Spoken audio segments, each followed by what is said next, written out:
여러분 안녕하셨습니까? 양영태 TV의 양영태입니다. 오늘은 2024년 6월 17일이 되겠습니다. 월요일입니다. 우선 서울대학 이야기를 해보겠습니다. 서울대학의 상징인 관악 캠퍼스, 거기가 50주년이 됐습니다. 바로 관악 캠퍼스 설립자는 박정희 대통령입니다. 이 설립자 박정희를 망각하는 지금 서울대 관악 캠퍼스 50주년이라는 제하의 전상인 전 서울대 명예교수, 지금 현 서울대 명예교수고 전 교수였던 전상인 교수가 그런 칼럼을, 조선 칼럼을 썼습니다. 여러분 잘 아시다시피 1970년대는 조국 근대화 시기입니다.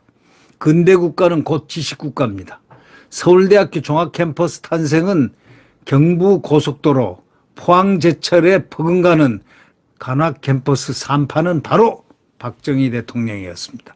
그런데 그를 기념하는 어떤 상징도 없습니다.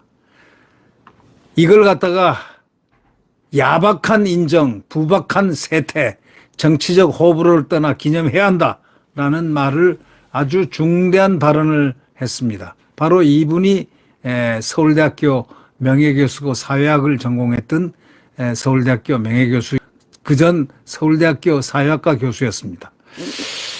상당히 이런 부분을 많이 느껴야 되는데도 불구하고 서울대학은 매년 역사적 기념일 기리면서도 5년이라든가 10년 단위로 꺾어가지고 평소보다 성대하게 치르는 것도 또한 나름 또 관례인데, 근데 정작 있어야 할 이 50주년 보다 더 중요한 것은 뭐냐? 그 설립자의 기념물이 하나 있어야 되는데, 어딜 가도 조그만 학교를 가더라도 설립자는 동상이, 조그만 동상이 다 있습니다. 그런데 하물며 이 관악 캠퍼스, 대한민국의 꿈을 실은 이 서울대 관악 캠퍼스 설립자인 박정희 대통령을 기념하는 기념물이 하나도 없다는 것은 그야말로 말이 안 되는 얘기죠. 내년인 2025년에 서울대학교는 관악 캠퍼스에서 새 출발한 지 반백년을 맞습니다. 그런데도 어디에서도 이거를 각별히 여기려는 어떤 조짐이 없습니다. 1946년에 출범한 서울대는 그 전에는 경성제국대학이었습니다. 이것이 1946년에 출범한 이 서울대가 국립서울대학이 됐습니다. 이거를 기준으로 해마다 개교기념 행사를 치르고 매 10년마다 규모가 약간 커지는 정도인데, 서울대 관악 캠퍼스의 사실상 산파역이 누구냐? 아무도 모릅니다. 그러나 박정희 대통령이었습니다. 우리나라 최초 종합대학인 서울대는 경성제대의 후신 경성대학과 10개의 관립, 공립 전문학교를 합친 것으로서 캠퍼스가 서울 및 경기도 일대에 흩어져 있었습니다. 여기에 한국전쟁 때 엄청난 물리적 피해까지 입게 되자 1950년대 후반부터 대학 조직, 공간의 통합 논의가 진행되어 왔습니다. 그러나 학내 의견 충돌이라든가 부지 확보, 난항, 또 예산 부족 탓에 서울대 종합화 계획은 오랫동안 표류를 했습니다. 한 20년 표류를 했죠. 그렇지만 학내 의견 충돌, 부지 확보 난항, 이런 여러 가지 복잡한 거에서 표류하면서도 이런 상황에서 박정희 대통령이 그것을 파악을 하고 서울대 종합 캠퍼스 안에 본격 개입을 했습니다. 그리고 서울대 종합화 10개년 계획으로 아주 가시적인 그런 결과를 나타냈습니다. 박 대통령은 서울대 종합 캠퍼스 조성을 국가적 프로젝트로 인식했습니다. 무엇보다도 당시는 조국 근대화의 시대였습니다. 그래서 두말할 나위도 없이 근대 국가의 또 다른 이름은 지식국가다, 이 아는 게 힘이고 지식이 국력이다, 이런 의미를 부여한 박정희 대통령. 비록 대학의 최초 출현은 중세까지 소급되지만 대학다운 대학의 발전은 근대국가 건설 및 부국 강병과 긴밀하게 연계되어 있는 것입니다. 박정희 대통령이 서울대를 세계적 수준의 대학으로 향상시킬 수 있는 보다 장기적이고 큰 규모의 계획을 주문한 것은 바로 이런 맥락에서 큰 단안을 내린 것입니다. 비슷한 시기에 이제 카이스트 전신인 한국과학원, 카이스트 전신이죠. 그 태동 배경도 유사합니다. 이런 점에서 보면 서울대 종합캠퍼스의 탄생은 경부고속도로나 포항제철에 버금가는 역사적 이정표라고 평가를 받기도 하고 받았고 또 받아야 되는 것입니다. 위치를 관악산 기술 쪽으로 최종 낙점한 분이 누구냐? 바로 박정희 대통령이었습니다. 당시 서울대 최문환 총장에게 보낸 친서에서 이렇게 얘기했습니다. 야음에도 저녁 때, 야음에도 어두컴컴할 때도 돌아보고 해를 넘기면서 숙고 끝에 결정했다. 이렇게 적었습니다. 최문환 총장에게 보낸 친서에서 박정희 대통령이 최문환 총장에게 그런 친서를 보냈습니다. 서울대의 관악산행은 그 무렵 정부의 강남 개발 정책에 부응하면서 기존 관악 컨트리클럽 부지를 최대한 활용하려는 심산이었습니다. 경성제대 시절의 일본식 캠퍼스 모델에서 벗어나서 미국식 대학 스케일로 전환하는데도 광활한 관악산 일대가 제격이었습니다. 실제로 서울대 이전은 캠퍼스 플랜과 도시계획의 결합이었습니다. 대학 구성원들의 학업과 일상생활이 함께 가능한 대학도시 개념을 지향을 했기 때문입니다. 그런 만큼 서울대 관악 캠퍼스 건설에는 때마침 물이 오르기 시작한 서울시의 도시계획 역량이 10분 동원돼서 합성이 됐습니다.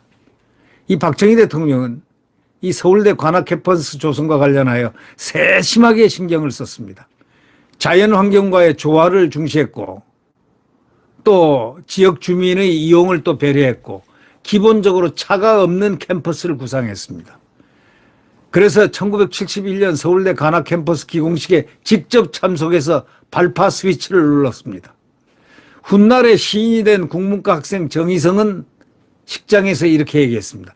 누가 조국으로 가는 길을 묻거든 눈을 들어 관악을 보게 하라.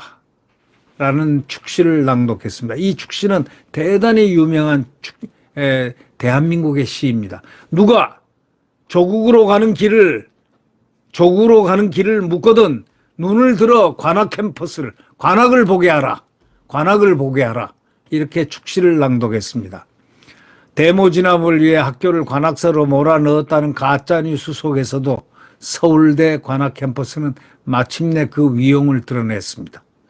1975년부터 대부분 그곳에서 신입사행을 받았습니다. 그러나 박 대통령은 서울대 구성원들로부터 응분의 대접을 받지 못했습니다. 이거는 역사의 비극입니다. 1963년 서울대 졸업식장에 군복 차림의 국가재건최고회의 의장 자격으로 참석하기 시작한 그는 1974년도 동숭대학 본부 시절 마지막 졸업식장에서 학생들이 정치적인 반대 표시로 일제히 뒤돌아앉는 모욕까지도 당했습니다. 그럼에도 불구하고 서울대에 대한 애정은 식지 않았던지 1976년 개교 30주년에는 민족의 대학이라는 휘호를 내렸습니다. 대한민국 민족의 대학 서울대학교. 박정희 대통령께서 개교 30주년에 휘호를 내렸습니다. 휘호를 썼습니다. 1978년에는 관악 캠퍼스를 조용히 들러본 적도 있습니다. 대통령이 직접 관악 캠퍼스를 쫙 한 바퀴 돌아본 적이 있습니다. 어쨌든 박정희 대통령 주도로 국내 최대의 종합 캠퍼스가 만들어진 이후에 서울대학은 대한민국의 최고의 세계적 명문대학으로 웅비하게 됐습니다. 한편 극심한 난개발 현장이 되어버린 오늘날 관악 캠퍼스를 보면 그의 사후 빈자리를 느끼기도 합니다. 더욱 안타까운 건 현재 서울대 관악 캠퍼스에 박 대통령의 행적을 기릴 수 있는 어떠한 상징도 없습니다. 시설도 없습니다. 이건 말이 안 됩니다. 이건 야만적입니다. 외국의 모든 대학에 가보십시오. 한국에도 모든 대학의 설립자가 있습니다. 그런데 서울대학에 직접 구상하고 직접 민족의 대학이라고 휘호를 내리고 그 지식의 본산이라고 이 국가의 본산 정말 누구가 묻거든 관악을 보게 하라는 그런 시도 있듯이 말이죠. 그렇게까지 대통령이 박정희 대통령 설립자가 그렇게까지 이 대학을 웅비시켰는데도 어떤 상징물 하나 없다는 것. 이거는 서울대학의 수치라고 생각합니다. 더욱 안타까운 건 개발연대 서울대에는 그의 특명으로 세워진 학과가 아주 많았습니다. 대통령 내로부터 물심양면 지원을 받은 졸업생도 비일비재하고 그중에 훗날 고관대작이 된 인물들도 부지기수입니다. 그런데도 언제부턴가 서울대학에서 박정희 대통령은 있는 듯 없는 듯한 존재가 되어 있습니다. 야박한 인정과 부박한 세태가 연출하는 의도적 망각의 결과가 아닐까 이렇게 생각됩니다. 적어도 이 사안만큼은 그에 대한 정치적 호불호와 상관없을 텐데 이제 서울대학교를 설립한 박정희 대통령의 그 웅장한 웅비의 어떤 그 조국을 바라보는 근대화의 아버지 박정희 대통령에 대한 상징물이 있어야 될 것 같다. 아니 있어야 된다. 아니 있지 않으면 안 된다. 이렇게 생각이 됩니다. 네, 구독 버튼과 엄지를 눌러주시면 감사하겠습니다. 안녕히 계십시오.